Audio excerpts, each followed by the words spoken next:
La palabra de Dios en el libro de Apocalipsis, capítulo 12, versículo 11, nos dice lo siguiente: y ellos le han vencido por medio de la sangre del Cordero y de la palabra del testimonio de ellos, y menospreciaron sus vidas hasta la muerte.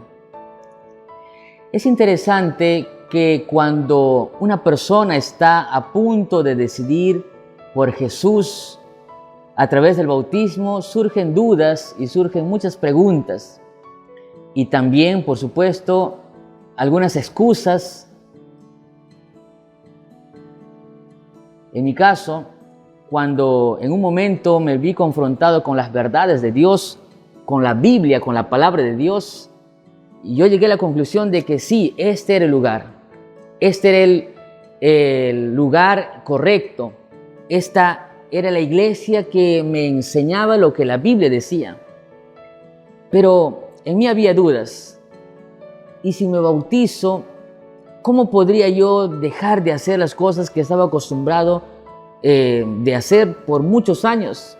Imagínate, toda una vida llena de costumbres, llenas de hábitos, llenas de situaciones, y de la noche a la mañana, cuando te entregas a Jesús, tienes que dejarlo todo, tienes que empezar una nueva vida, una vida diferente conforme a la palabra de Dios.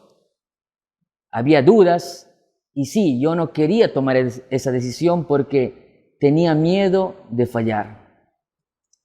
Muchas personas también tienen miedo. Estaré hablando para alguien en este momento, en esta hora, que ya estudió la Biblia. Tú ya estás en los caminos de Dios prácticamente, y como te dicen tus amigos o algunas personas, lo único que te falta a ti es bautizarte, ser bautizado, porque tú ya eres prácticamente un adventista, tú prácticamente ya eres un cristiano. ¿Por qué te detienes y no das el paso siguiente del bautismo? Es por miedo, ¿verdad?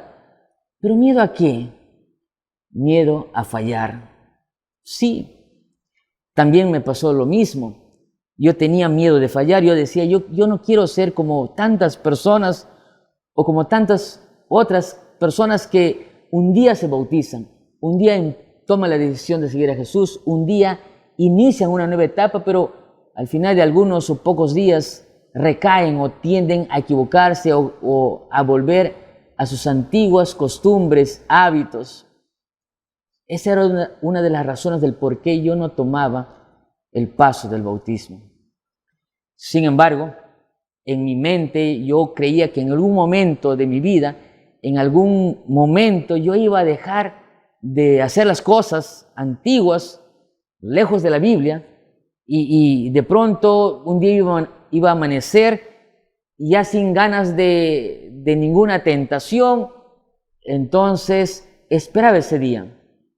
Pero pasaban los días y nunca llegaba ese día, porque no funciona así una decisión para seguir a Jesús. Cuando tú decides por Jesús, no es que te proteges de todas las tentaciones y que ya no vas a pecar nunca o te vuelves una persona impecable, inmaculada. No funciona así. No es que cuando tú desciendes a las aguas del bautismo y cuando sales del bautisterio, tú ya eres una persona perfecta, santa y sin mancha. No funciona así. No es eso lo que la Biblia enseña. Lo que la Biblia me enseña es que este es un nuevo nacimiento. Es como cuando tú, no sé si en algún momento viste algún reportaje o quizás en tu propia experiencia, ¿cómo es que nacen los niños? Los niños no nacen saltando, corriendo con fuerzas. No, ¿cómo nacen los niños? Los niños nacen bebitos, bebés indefensos, no pueden caminar. Entonces poco a poco van aprendiendo a caminar, primero a gatear, después a caminar, y cuando ya están caminando algunas veces se caen y se lastiman, lloran. De manera similar, cuando tú aceptas a Jesús, cuando tú te entregas a Jesús, tú naces a una nueva vida. Y sí, eres un bebé espiritual y necesitas de Dios, necesitas de un papá que te guíe, que te levante, que te encamine. Y sí, en algunas ocasiones tú vas a caer, te vas a lastimar. Pero si tú como padre, cuando tu hijo se lastima o se cae, tú lo curas, le consuelas, lo consuelas, imagínate cuánto más Dios. Por eso es que si tú estás estudiando la Biblia, estás tú aprendiendo de Dios y estás dudando, ¿me bautizo o no me bautizo? ¿Tomo la decisión por Cristo o no tomo la decisión por Cristo? ¿Es tiempo ya o espero un poco más? ¿O estás posponiendo, postergando, vez tras vez, fecha a fecha, y no tomas el paso del bautismo? Déjame decirte que ya no tienes que correr más, ya no tienes que avanzar más, porque Jesús viene a darte libertad. Pastor, ¿qué tiene que ver la libertad con el bautismo? ¿Sabes una cosa? Que cuando el pueblo de Israel estaba en Egipto, dice la Biblia que el pueblo de Israel era esclavizado.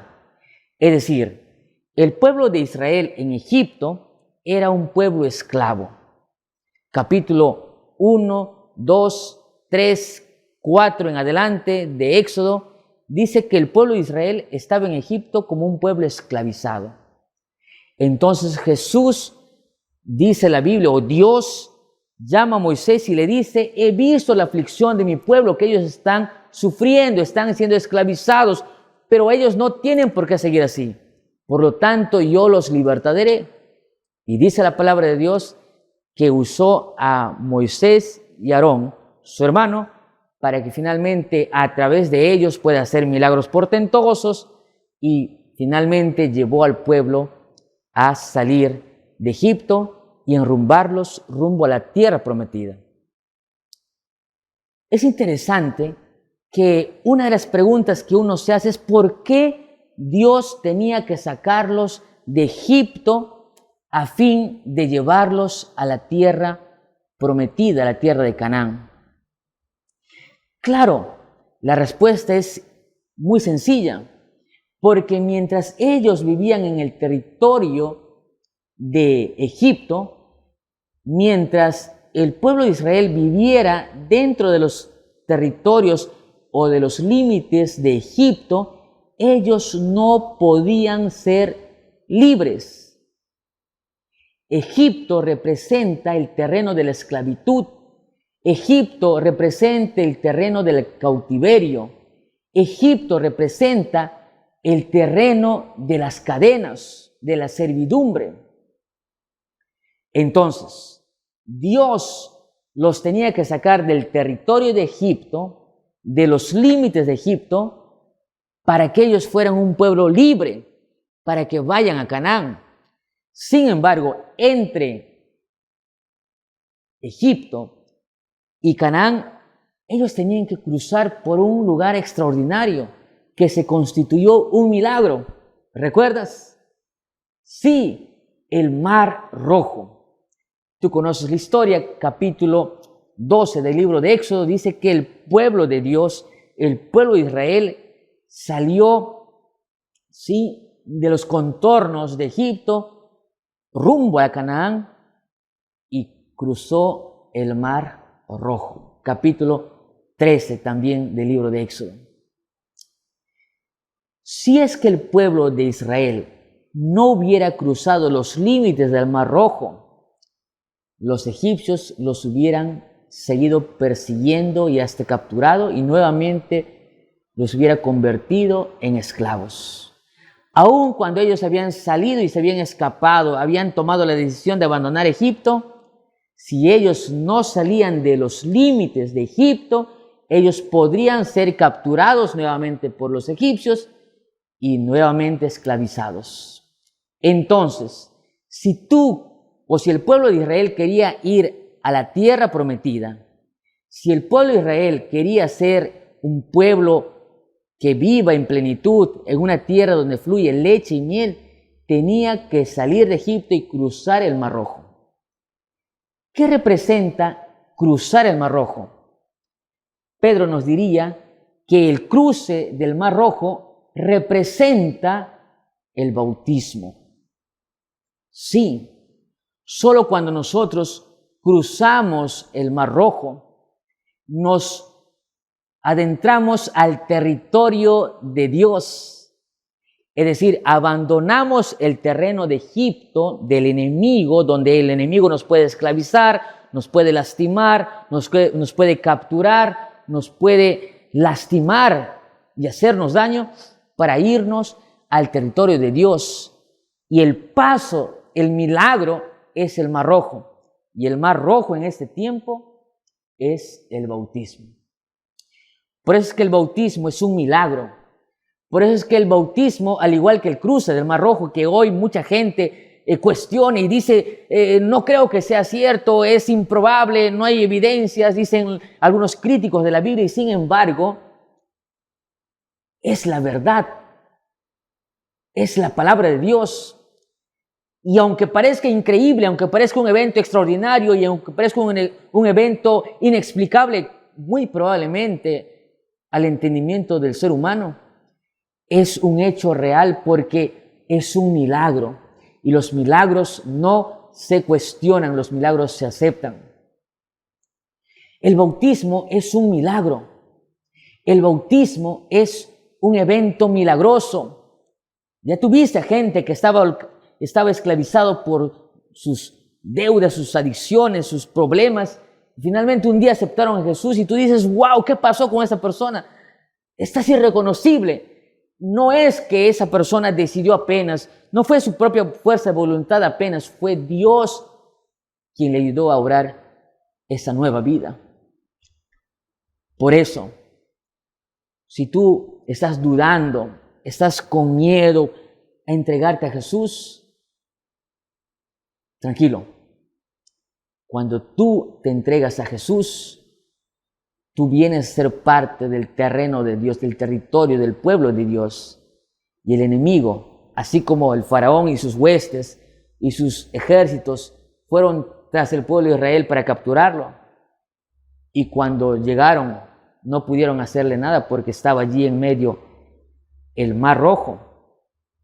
Así también, cuando un hijo de Dios decide por Jesús a través del bautismo, pone una brecha, pone un límite, y de lo que antes era amigo de Satanás, hoy se convierte en amigo de Dios para una nueva vida.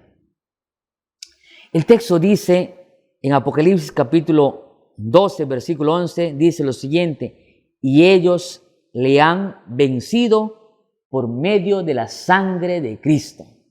Amén. Y ellos le han vencido por medio de la sangre de Cristo. ¿Qué te parece? Han vencido. Yo quiero que marques aquí esto de acá. Esta es una verdad extraordinaria. Solo los que fueron librados o solo las personas libres pueden vencer en el gran conflicto. Es decir, si tú quieres ser un victorioso, tienes que ser libre. Si tú quieres ganar una batalla, tú tienes que ser libre. Si tú quieres tener victoria en el conflicto de tu familia, en el conflicto de tu vida, en el conflicto de tus recuerdos, de tus dudas, tú tienes que ser libre. Y la única persona que puede hacernos libre es Cristo Jesús. Fíjate lo que dice aquí en el libro de Juan capítulo 8. Vamos a abrir nuestras Biblias ahí en el libro de Juan capítulo 8, versículo 32. La palabra de Dios nos dice de la siguiente manera. Mira lo que dice el texto. Y conoceréis la verdad, y la verdad los hará libres. Y conoceréis la verdad, y la verdad los hará libres. En la Biblia, en la palabra de Dios, hay por lo menos dos verdades extraordinarias a la que podría hacerse referencia en este texto. En primer lugar, la Biblia El libro de Juan, capítulo 17, versículo 17 dice: santifícalos en tu palabra es verdad. Entonces, ¿qué podría significar ese texto? Y conoceréis la verdad, y la verdad los hará libres. ¿Se está refiriendo a la Biblia? Muy probablemente. Pero fíjate lo que dice el libro de Juan, también capítulo 14, versículo 16. Es interesante la palabra de Dios que dice de la siguiente manera. Vamos a abrir nuestras Biblias allí en el libro de Juan. Dice allí: yo soy el camino, la verdad y la vida. Capítulo 14 del libro de Juan, versículo 6. Yo soy el camino, la verdad y la vida. Pregunta: ¿quién, según Juan, es la verdad? Jesús. Entonces, cuando decimos o leemos el texto, y conocerán la verdad, o conoceréis la verdad, y la verdad os hará libres, ¿a quién se está refiriendo? Se refiere a la Biblia, pero más específicamente se refiere a Jesús. A Jesús, sí. Yo te pregunto, ¿tú conoces a Jesús? Tú ya conoces a Jesús. Por lo tanto, quiere decir que tú eres una persona libre. Entonces allí me puede decir alguien: pastor, pero estamos en un país libre. Es más, en Perú, en las estrofas del himno nacional dicen: somos libres, seámoslo siempre. Y la pregunta es: ¿será que somos libres realmente? Y la Declaración Universal de los Derechos Humanos dice que el ser humano es una persona libre y nadie puede coartar su libertad. Y la gran pregunta es: ¿realmente eres una persona libre? ¿Realmente la humanidad es libre? Y tú puedes decir: claro, pastor, yo soy libre porque puedo ir a donde quiero, puedo hacer lo que quiero, puedo saltar, puedo hacer muchas cosas. Soy libre, pastor. ¿Hay alguna duda de eso? Y sin embargo, la palabra de Dios nos dirá que todo aquel que hace las obras del enemigo se convierte en un esclavo de Satanás. Como estábamos hablando inicialmente, cuando nosotros estamos en el territorio del enemigo, en el territorio de Satanás, nosotros podríamos estar libres, sí, libres porque no estamos encadenados, porque no estamos en una cárcel, porque estamos en un país democrático, pero eso no significa que seamos libres, porque hay una libertad que está coartada, y esa es la libertad que está coartada por el pecado, está obstaculizada por la maldad. Sí, cuando nosotros hacemos las cosas lejos de la palabra de Dios, cuando nosotros hacemos las cosas apartados de la palabra de verdad, nosotros somos esclavos. ¿Esclavos de qué? Esclavos de nuestros vicios, esclavos de nuestras costumbres, esclavos de nuestros preconceptos, esclavos de nuestros traumas, esclavos de nuestro pasado, esclavos de nuestros recuerdos, esclavos de nuestros hábitos, esclavos hasta inclusive de personas que nos han vuelto dependientes y que son muy influyentes en nuestras vidas, y muchas veces no se pueden hacer muchas cosas por esas personas, porque no haces lo que quieres, sino haces lo que Satanás quiere. Entonces tú preguntas a personas: ¿y por qué? O te preguntas, o hay personas que se preguntan y dicen: ¿por qué no puedo cambiar? ¿Por qué? Por más psicólogo, por más decisiones, por más promesas que hago, no puedo cambiar. Hay gente que se promete y nunca cumple. Hace algún tiempo una persona me decía: pastor, por favor, converse con mi esposa. Sí, yo soy una persona de mal carácter y yo cuando bebo licor me descontrolo y me desconozco y hago cosas que nunca quisiera hacer. Me dicen, pastor, pero ¿puede creer usted que le estoy diciendo la verdad? Porque yo no quiero hacer malo. Yo no quiero ser malo. Yo no quiero hacer las cosas mal. Yo quiero ser un buen padre. Yo quiero ser un buen esposo. Yo quiero ser una buena persona, pero no sé qué me pasa. No puedo porque no tengo dominio propio. Me prometo vez tras vez, pero no puedo cumplir. Pero pastor, yo quiero ser diferente, solo que no puedo. Esa persona aparentemente es libre porque sí vive, ya dije, en un país democrático, vive libre, puede ir a donde quiere, pero no puede hacer lo que él quiere. Me dejo explicar. En su mente, en su decisión, él quiere ser un buen padre, pero no puede. Y no puede no porque no quiera, sino porque es un esclavo a la luz de la Biblia de Satanás. Es decir, que todo aquel que hace las cosas que están en contra de la voluntad de Dios se convierten en esclavos de Satanás. Jesús lo dijo, son hijos del diablo. Pastor, usted está utilizando términos muy fuertes, es muy duro. Pero entiende que el enemigo ha venido a hurtar, es mentiroso desde el principio. El enemigo es el enemigo justamente y con el enemigo no se juega. Pero Dios dice, y conoceréis la verdad y la verdad os hará libres. Vuelve la pregunta inicial. Pastor, gracias a Dios, puede decir alguno, yo conozco a Dios. ¿Estás seguro?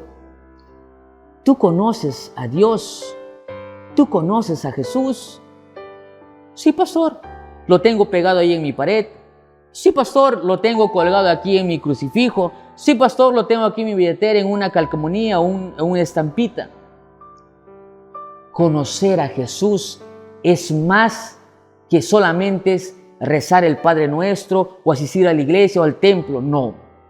Conocer a Jesús tiene que ver con conocerlo de verdad, de manera profunda, en una relación real con Dios. Yo te pregunto, si tú terminas de ver este video, aquí seguramente está apareciendo o apareció en algún momento mi nombre, yo soy el pastor Jason Cordero. Y si tú más tarde o mañana eres preguntado por otra persona, una pregunta te dice, ¿conoces tú al pastor Jason Cordero? ¿Tú qué le responderías? Muy probablemente tú le dirías, sí, lo conozco, he visto que predica en un video. O serías quizás de la persona que responde, sí, al menos he escuchado por allí un video, sé que es pastor. Pero en realidad, si responderías con verdad y según la Biblia, tú dirías, no lo conozco. Y sí, no me conoces porque para conocerme realmente tendrías que convivir conmigo, tendrías que saber cuánto mido, cuánto calzo, cuáles son mis preferencias, mis gustos en la comida, mi deporte favorito, etcétera, etcétera, etcétera. Ya ves que conocer a alguien no es simplemente de saber su nombre o saber dónde vive o saber a qué se dedica. Entonces, solo podrás ser libre de cadenas, solo podrás empezar una nueva vida, vivir la vida que tú quisieras, la vida que tú anhelaste cuando te casaste, la vida que tú anhelaste cuando eras joven o cuando eras niño, cuando tú conoces a Jesús, cuando tú lo conoces realmente. ¿Y sabes cómo se conoce que realmente conoces a Jesús? Valga la redundancia. Dice la Biblia en el libro de 1 de Juan, capítulo 2, versículo 4. Dice lo siguiente. Vamos aquí. El que dice, yo lo conozco. Miren esto, ¿eh? El que dice, yo lo conozco, pero no guarda sus mandamientos, el tal es mentiroso y la verdad no está en él. ¿Quién es la verdad? Jesús. Quiere decir que es mentiroso porque no tiene la verdad y la verdad es Jesús. Por lo tanto, ¿cómo sabemos si le conocemos o no a Jesús? Porque por ahí puede decir, no, yo sí lo conozco. Y si entráramos a un lugar y dijéramos o preguntásemos, ¿cuántos conocen a Jesús? Muy probablemente el 100% del auditorio podrían decir que conocen a Jesús, pero ya vimos que no se trata apenas de conocer su nombre, conocer detalles superfluos o superficiales. Se trata de una relación. Entonces la pregunta es, ¿cómo sé si conozco o no a Jesús? La respuesta es si guarda sus mandamientos. Y de esto ya hablamos en algunos temas atrás. Solo conocemos a Jesús en la dependencia que tenemos con Él. Y esto se manifiesta cuando guardamos sus mandamientos. Pero esto no termina acá. Miren lo que dice Apocalipsis capítulo 21, versículo 8. Y con esto vamos a descubrir una cosa impresionante, una verdad impresionante. Dice, pero los cobardes e incrédulos, los abominables y homicidas, los fornicarios y hechiceros, los idólatras y todos los mentirosos tendrán su parte en el lago de fuego y azufre, que es la segunda muerte. Que dice, y todos los mentirosos.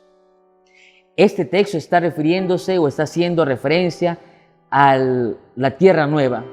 Está hablando de la recompensa que recibirán los que no han vivido de acuerdo a la verdad, los que no le han conocido a Jesús, de aquellos que decían, yo lo conozco, pero no hacían su voluntad. Esas personas son consideradas por la Biblia como mentirosos. Y pues son mentirosos porque la verdad no está en ellos. Y la verdad no está en ellos porque ellos no guardan sus mandamientos. Y no guardan sus mandamientos porque no le conocen. Y no le conocen porque ellos no son libres. Entonces, volviendo al texto inicial, y ellos le han vencido por medio de la sangre del Cordero. ¿Quiénes son los que han vencido? Las personas libres, las que han conocido a Jesús, las que han vivido de acuerdo a la verdad. No los mentirosos, sino aquellos que conocen a Jesús y tienen a Jesús en sus corazones. Sí, no es fácil vivir una vida guiado por Jesús. No es fácil vivir una vida según la palabra de Dios. Pero ¿sabes? No estás solo. Cuando nosotros conocemos a Jesús, cuando nosotros tenemos una relación íntima con Dios, orando cada día, estudiando cada día, hablando de Él cada día, desarrollamos nuestro conocimiento de Dios. Y cuanto más conocemos a Dios, más le amamos. Y cuanto más le amamos, más confiamos en Él. Y cuanto más confiamos en Él, más ayuda recibimos de parte de Él. Amén. Yo sé que tú estás dudando allí donde tú estás, quizás estudiando, quizás viendo a algunas personas y dices, pastor, me gustaría tomar la decisión del bautismo, me gustaría entregarme a Jesús, pero no puedo, no tengo fuerzas. Tú solo no puedes. Tú solo puedes tener intenciones, tú solo puedes inclusive tomar decisiones, pero no puedes hacerlo solo, no puedes vencer solo porque necesitas de una fuerza superior, de alguien que fue victorioso, de alguien que venció, de alguien